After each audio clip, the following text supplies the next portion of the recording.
a really great opportunity to pivot in terms of how we approach fundraising. And so for organizations that maybe have been on the fence around, can we just hold off until after the pandemic, or can we just wait a bit longer till we're back in person? I would just encourage you to not do that. Hi everyone, Trista here, Program Advisor with AMC NPO Solutions. Today on the Strategic Nonprofit, we will be talking about unique ways to host hybrid and virtual events. Well, welcome to the podcast, Rebecca. I am so glad to be here. This is awesome. Excellent. Can you please share a little bit about your work at Trellis and your role there? Yeah, definitely. So Trellis, we're an all-in-one fundraising platform. So we help charities with everything from like tickets and donations and silent auctions and raffles and 50/50s. And so what I get to do here is really just work with our charities and support them. So I usually start at the very beginning, learning what they're doing, kind of seeing how we can support them and what that looks like, helping them get up and running, and then all the way through to watching on the day of and making sure things go off without a hitch. And then I also get the privilege of getting to share that story with other people. So like podcasts or webinars or conferences, talking with other people around cool ideas I'm seeing and hopefully inspiring some other organizations to try new things too. Perfect. Well, thanks for sharing that. So as we have come to realize, virtual and hybrid fundraisers are sort of the way of today, and they're possibly here to stay for a little while. What are the most popular components that are included in your virtual fundraising events? Yeah, we've seen a whole spectrum of stuff really in the last however many months or years this pandemic has been going on. And it's been really cool to see just how individual and how specific and creative people are getting around what they can do. The one thing that we have seen consistently be kind of like a really big hit is the whole idea of a dinner at home or take-home meal to enjoy, especially for a virtual event. People love going to galas and events in person because, well, for a lot of reasons, but one of them being is just a night out, you get a good meal, and that's a big piece of it. And so we've been watching a lot of organizations transition that to doing that at home, and it has been such a big success. Everything from having a meal that you get and you pick it up from a local restaurant to a lot of charcuterie boards or wine and cheese plates. And then we've even seen some organizations get a little bit more creative with it and actually have an ingredient box delivered to people's doors. And then they've got a chef that comes in, and part of your virtual event, you learn how to cook this meal at home, which again, a really fun way. That ties into like the other piece that we've seen that has made virtual events really successful. And that's all around just really highly engaging elements. So, the virtual chefs, or maybe it's a virtual bartender.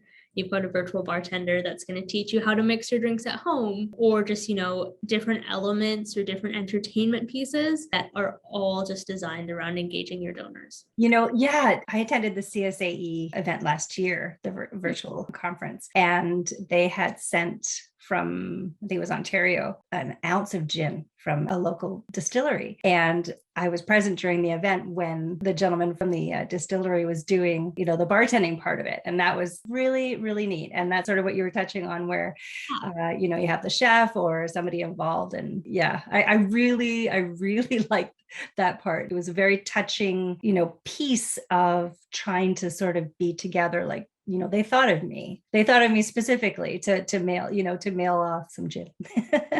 So yeah. Right.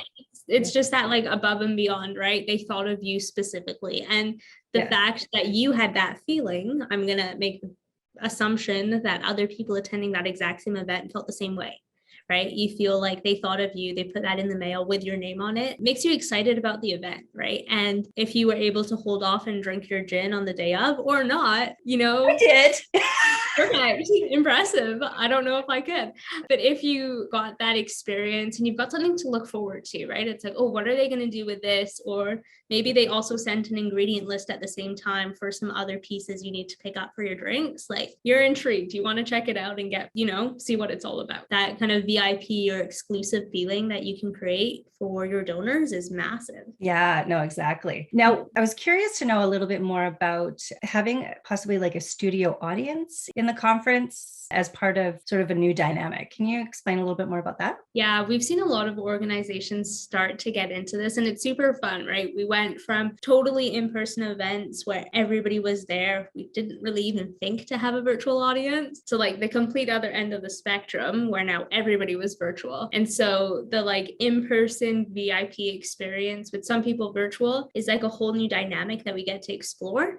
And it's really like blending kind of the best of what we saw in-person and the best of what we saw virtually too. The events that we've seen do this really well, they go for a really exclusive in-person experience, right? So you have probably, depending on where you're based, too, restrictions may dictate kind of how many people you can have in person. So it might be a bit smaller, but it's also the people that are like dying to get back into the room, right? So people are so excited to be there, and they also had the option to choose virtual and they didn't. So like they're really excited to be in person. So really making that experience really engaging and again, really exclusive feeling for those people can be super fun. We've seen in some of the events that we've supported that have done this, like they've had red carpets and they've had, amazing meals, and they kind of went a bit above and beyond with things like meals and drinks and all of that. More exciting venues or different kind of venue setup that just encouraged more community is where we're seeing people go. I would also encourage you though, if you're thinking of doing that mix, that kind of hybrid event with an in-studio audience as well as virtual attendees, think about how you can also bridge those people together. You've still got a full audience at home. And so it's so tempting when you've got 100 people in front of you to assume that they're the only ones there, but you do still have an audience at home that is potentially a lot larger too. So think about how you can tie the groups together. What are some like online only experiences that you're going to create that maybe you just have on a big screen in front of our in-person attendees? And so your in-person attendees get to watch like a virtual attendee as well. Or what are those kind of tie-ins that you can create? Maybe it's a virtual photo booth that everybody participates in, regardless of if they're watching at home or in person. Just trying to bring in those two audiences together, I think goes a long way, not just for your at-home attendees, but also the people in the room. It helps them remember they're part of something a lot bigger than maybe the people next to them too. Yeah, those are some really great ideas. Thanks for sharing those. There could be many events on the same day that I would like to attend. So for the organizations, how can they make themselves, especially if it's the same sort of industry, how can they be able to be more appealing or differentiate themselves? Would you have any suggestions around that? Yeah, absolutely. Really goes back to the engagement piece that I mentioned before too. I would really encourage you to really know your audience. Like, yes, maybe these are donors you've had for a long time and they're longtime donors and you kind of know them, but like really get to know them, like know what their preferences are, know what kind of entertainment they're going to really engage with. And the more catered you can make it towards that group, the more likely they're going to say yes. Of course, you're right. There is going to be tons of other events happening on the same day that maybe support similar organizations, and they could be halfway across the country, but because we're virtual, we can all watch them. But you're also competing against things like Netflix, and that again is so tempting. So exactly. And so all of those other temptations are there. So the more engaging you can make it and the more specific you can make it to the people that you know are going to be there is really going to help. So again, we have seen like the virtual bartenders be really successful. That's why the meals are so successful. We've also seen organizations who they just know their audience so well and their donor base so well. They've done, speakers that they know are really going to engage them, or musicians and entertainers that really they know that their donors are going to love, or even, smaller groups that do things like a pottery class. And it's still a fundraiser, but it's just, again, a different way to engage people, and people are excited to do something different. The other thing that we've seen be really successful is really, sharing the why behind your cause. We did some research actually, and we took a look at hundreds of fundraisers that happened and tried to understand why were some successful and others maybe not as successful. We also had conversations with donors and charities and industry industry experts to understand their perceptions of virtual or in-person or hybrid events, just to see what learnings we could take. And one of the reasons that we saw that donors tend to attend virtual events is because of the organization. They've got a specific connection to that organization or have chosen to give to it in the past. And so as you're thinking about your events, yes, there's those other temptations in terms of other events and other things people can do with their time, but donors choose to attend your events specifically to learn about you guys and learn about what you're doing as an organization. So share those stories, right? Those inspiring stories of life change or testimonials that you may have, because that's also what people want to attend and they want to see and hear those things too. Exactly. So yeah, so reaching out to those donors that you've already been engaging with. Totally. Yeah.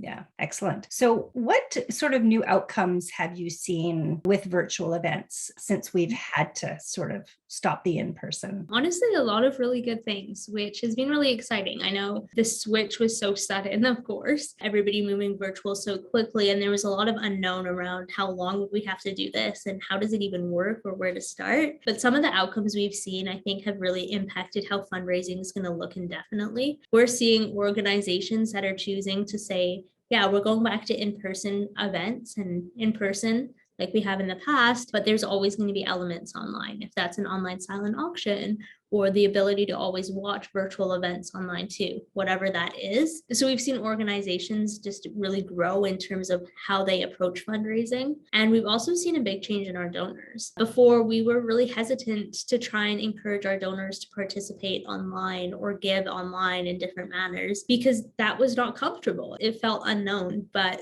through the pandemic, our donors have learned how to do that. They've actually discovered that they really like doing it. Again, in some of this research we did, we took a look at that and we asked our donors, do you give as much or more or less when you're virtual? And they actually gave more when they were virtual. So we've seen that shift in donors. And I think that outcome alone has really impacted and will continue to impact how fundraising keeps going for charities. The other big learning we've had is, organizations are saying that things like online silent auctions or tickets or raffles, 50/50s, those things they're going to keep online because they've seen the benefit. It's a lot less work for organizations. It's easier for donors to participate, and you can just engage a lot more people in different ways. So lots of good things too. Exactly. No, that's great. I think it's amazing how, as human beings, we're able to pivot so quickly and figure it all out so we can still keep going. And all of these organizations are here for a purpose, and great to see them being able to fight through this and stay doing their work. Absolutely. Yeah, it is so inspiring, right? And I think you and I have the privilege of being in the positions that we're in so that we get to talk to these charities and we got to hear more about their journey and the learning. And it was really hard, but seeing it come to the other side now, where a lot of organizations that I chat with regularly, they've got confidence in terms of how they move forward with fundraising, even though they're uncertain with how the world is going to go just as a whole, right? Exactly. Exactly. So was there anything else that maybe I hadn't touched on that you'd want to share? Yeah, I think the only thing I would mention is that this is a really cool opportunity. And like you just said, Trista, too, a really great opportunity to pivot in terms of how we approach fundraising. And so for organizations that maybe have been on the fence around, can we just hold off until after the pandemic, or can we just wait a bit longer till we're back in person? I would just encourage you to not do that, to jump in right now. The organizations that have moved virtual and took that plunge, and again, it was hard, like we don't need to pretend it wasn't, but the organizations that have done that have been successful. They're still raising money, they're still beating their fundraising goals, and not doing that now, I think, is a really big missed opportunity. There's lots of different ways you can engage donors right now. There's lots of ways you can bring your donors online and still build relationships with them. And so don't try and miss the opportunity because it's new. Definitely jump in and see what you can do there with your donors and for your organization. Thank you for all of that wonderful advice. Also, thank you for joining me on the podcast today, Rebecca. So if anyone wants to learn more about what you do, what Trellis can do, where can they find that information? Yeah, definitely. Best place to do that is go to trellis.org and find out all about our platform and how we support charities. And you can also see what other organizations are doing and read some stories there. And then through the website, you can also connect with me, or you can shoot me a message. My email is rebecca@trellis.org, and I'm sure it'll be in some show notes or somewhere that people can click as well.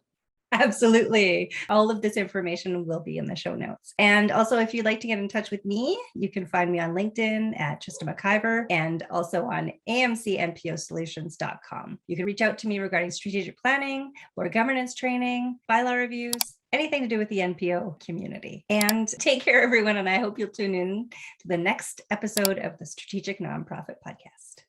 If you want to take your knowledge, skills, and nonprofit organization to the next level by mastering governance and strategic planning, join AMC's NPO Academy.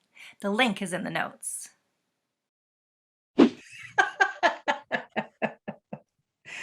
I've had 2 cups of coffee today.